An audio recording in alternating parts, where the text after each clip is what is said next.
It is Zeb here. I have a draft video, and as you can see with this particular card, this isn't an M15 draft. Apparently at Comic Town tonight, which is where I'm at, they did a Gatecrash, Return to Ravnica draft. Apparently they didn't have enough product or something like that. So this is a kind of a weird type of deck because it was one pack of Gatecrash and then 2 packs of Return to Ravnica. I'm gonna go over each card that I drafted tonight and share the results and my matches and stuff. So I'm gonna maybe go over each card. I don't know how many people actually drafted the Return to Ravnica block, but I'll go over each card. This is gonna be a little bit of a longer video only because I don't know how many people have actually drafted the Return to Ravnica block. So here we go. So my first drop, I have a Signet of the Tides. This card is from Gatecrash. You can tell by the symbol right there. And he has an ability with Gatecrash. Well, in Return, I'll explain Return to Ravnica. So the Return to Ravnica block, Ravnica is the guild, and there's 10 guilds in Return to Ravnica, representing each 2-color combination in Magic. As you can tell, this is the symbol for Orzhov, which is blue, which is white black, and each particular guild has their own ability or own keyword ability. So in Return to Ravnica, the 5 guilds in that was in Return to Ravnica, you had Silencia, Golgari, Izzet, Rakdos, and Orzhov. And then in Gatecrash, you had the 5 other guilds, which were Orzhov, Boros, Boros. I almost took them, not even. Which was the Orzhov? Oh my god, it's so long. Orzhov, Boros, Simic, Demir, and Gruul, which are the other 5 guilds in Gatecrash. And then for when you drafted triple Return to Ravnica, and then when Gatecrash came out, you drafted triple Gatecrash. And then the third set of the block was a Dragon's Maze, which had cards from every guild. And then when you drafted that, you drafted Dragon's Maze first, then Gatecrash, then Return to Ravnica. So I'll go over each card and what guild they represent as they show up. So this is Signet of the Tides. He represents Orzhov because of this symbol. And Orzhov's abilities is that they have the Exhort ability. The Exhort ability means that whenever you cast a spell, you may pay a white or a black. If you do, each opponent loses 1 life, and then you gain life equal to however life they lost.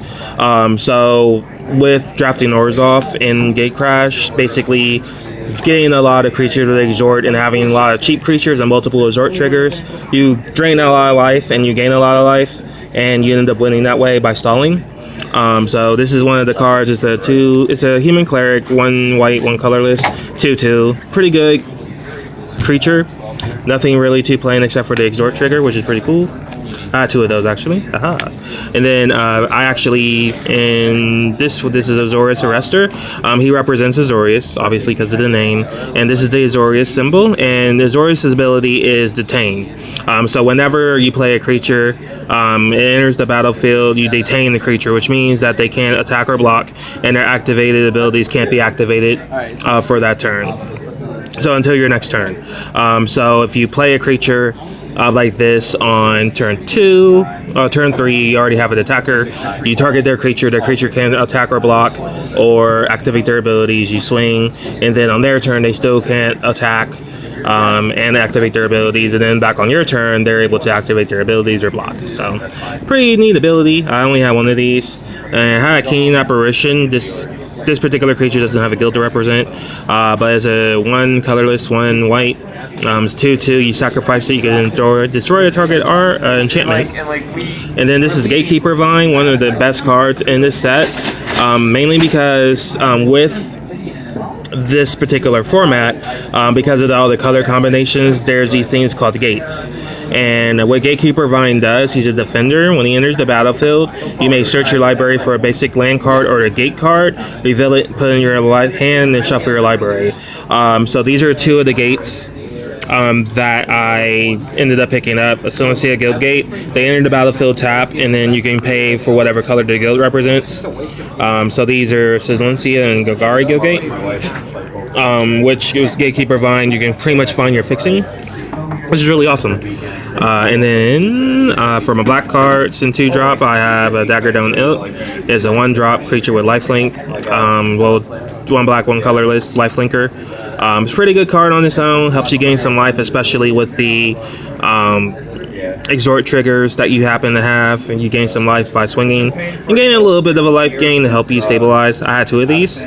I also have a Basilica Screecher, which is a 1/2 flyer with exhort. So obviously you know what it is. Represents Orzhov. And then I had a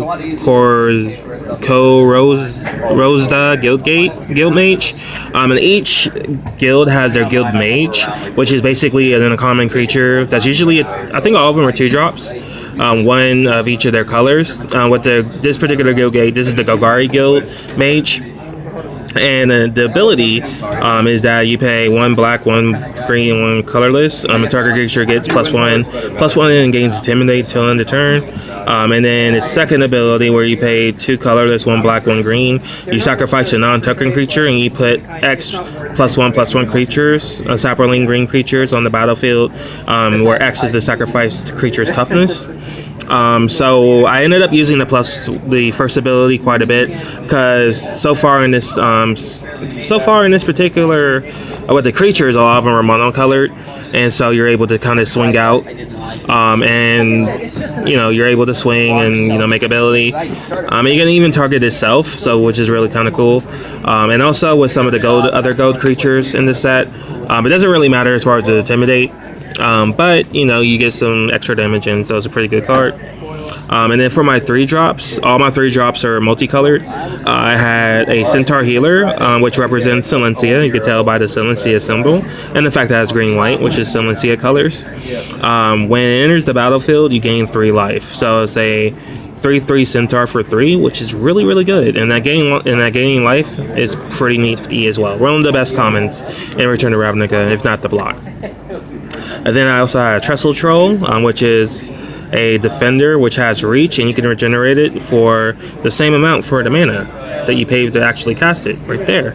And this card, especially against aggressive decks, you're able to stabilize. There's not a lot of stuff in this set that kills 4 toughness. So you get to chump block, regenerate if necessary, block a bigger dude, regenerate, so forth and so on. And then I have a Dredge Mangler, which is an uncommon. It represents Golgari, you can tell because of the Golgari symbol. Like this one, Golgari symbol. And this actually, this goes into the next set, the next ability for Golgari, which is Scavenge.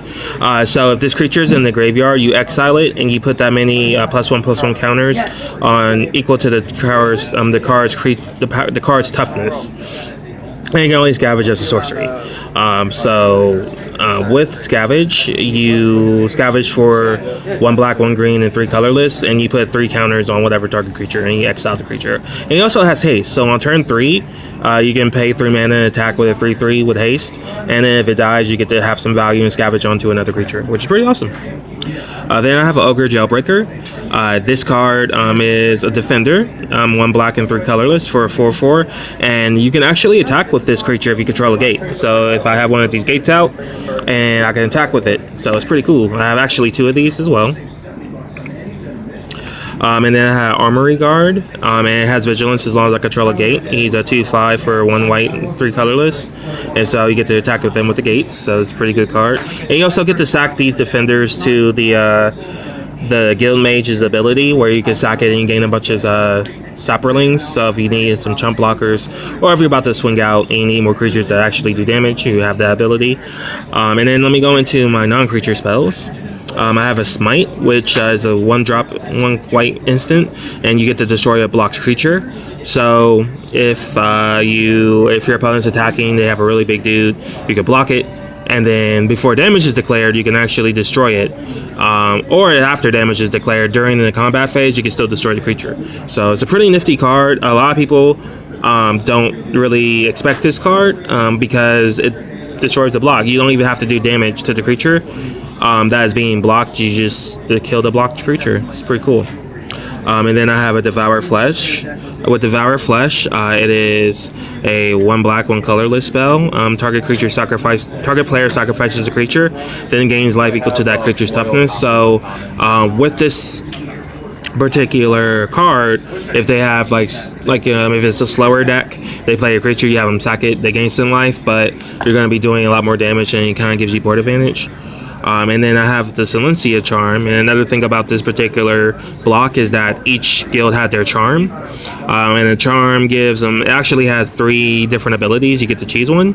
So with Silencia Charm, you play 1 green, 1 white, and you get to choose one. You can either make get target creature get +2/+2 in trample, or you can exile target creature with power 5 or greater, or you get to make a white knight creature with vigilance, so 2/2 knight. So the charms are really good. I do believe Silencia is one of the better charms. Azorius is pretty good and limited.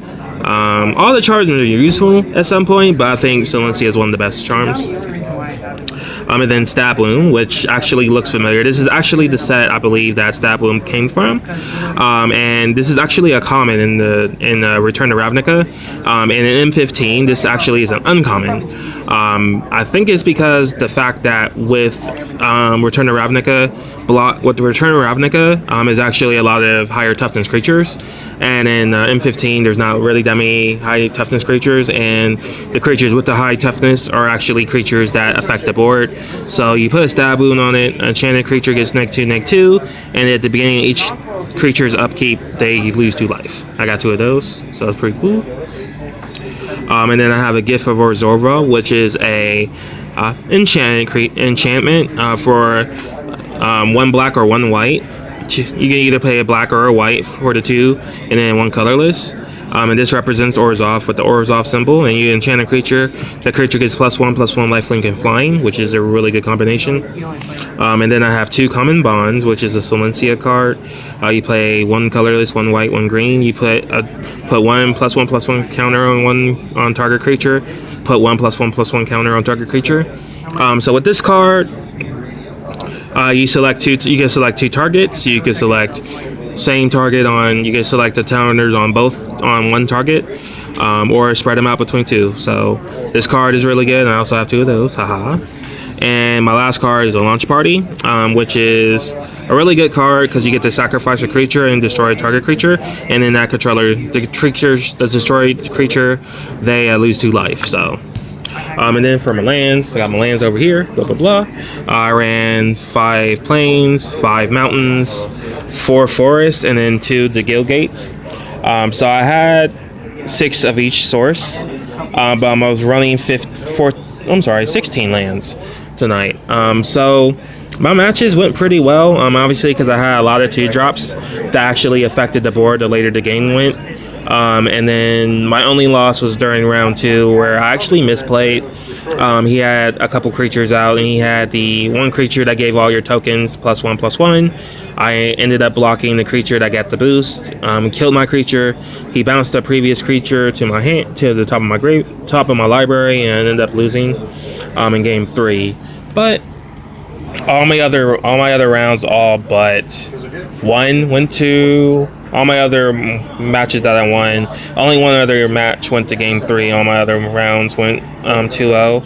And then a lot of my opponents dropped. So I actually ended up, I think 2 of my opponents dropped after I beat them. And I ended up in 3rd place with $16, which gives me enough out of all the ones I've collected to actually pay for the pre-release for cons in a couple weeks here. So yeah, there you go. Some of the other cards I sided in. I sided in a 2nd Trestle Troll. I also sided in the courts. Well, actually, I was playing the Court Street Denizen, but I wasn't really drawing it where games were mattered. So I actually sided this out permanently and put in a Trestle Troll. So I had 2 Trestle Trolls in this sideboard. Also, I had Angelic Edict. It's a sorcery for 5, with 4 colorless and 1 white. You exile creature or enchantment. And then Sundering Growth is another card, and with Silencia's ability is Populate. So basically, anytime you have a token, if it says Populate, you make a copy of whatever token. And Sundering Growth is basically it's a destroy target artifact or enchantment, and then you populate if you have a token. So it's pretty cool. And then I also sided in Avenging Arrow, which if a creature is dealt damage that turn, you destroy it. You can target and destroy it. So all in all, the matches were pretty cool. This should probably be the last time I actually draft this particular set or anything from this from these packs in a while. I guess it was just kind of like a last minute thing that they did, but I really liked my deck. It was really awesome. 4-in-1's pretty good. If I maybe wouldn't have misplayed, I probably would have got first. And since my opponent's dropped, because, you know, whatever. So yeah, that's pretty much my deck. Triple Return to Ravinca was probably one of my favorite sets to draft. Green white is my favorite color combination, so I'm representing Silencia. Even during the pre-release for Return to Ravinca a few years ago, I think not last year, but the year before, I actually drafted I picked Silencia with the guild packs. You get to pick each guild. You pick one of the guilds. So I ended up picking Silencia, and I ended up winning at a pre-release, and ended up opening a foil Jace Memory Adept. So that was pretty cool. But yep, that's it. About to go home, get something to eat a little bit. So yeah, that's it. You guys have a good night. I'll probably do maybe 1 or 2 more M15 drafts, or if there's a draft like this, try to get more of these types of drafts in with different sets whenever they have it. So I guess I'll see you guys next time. Good night.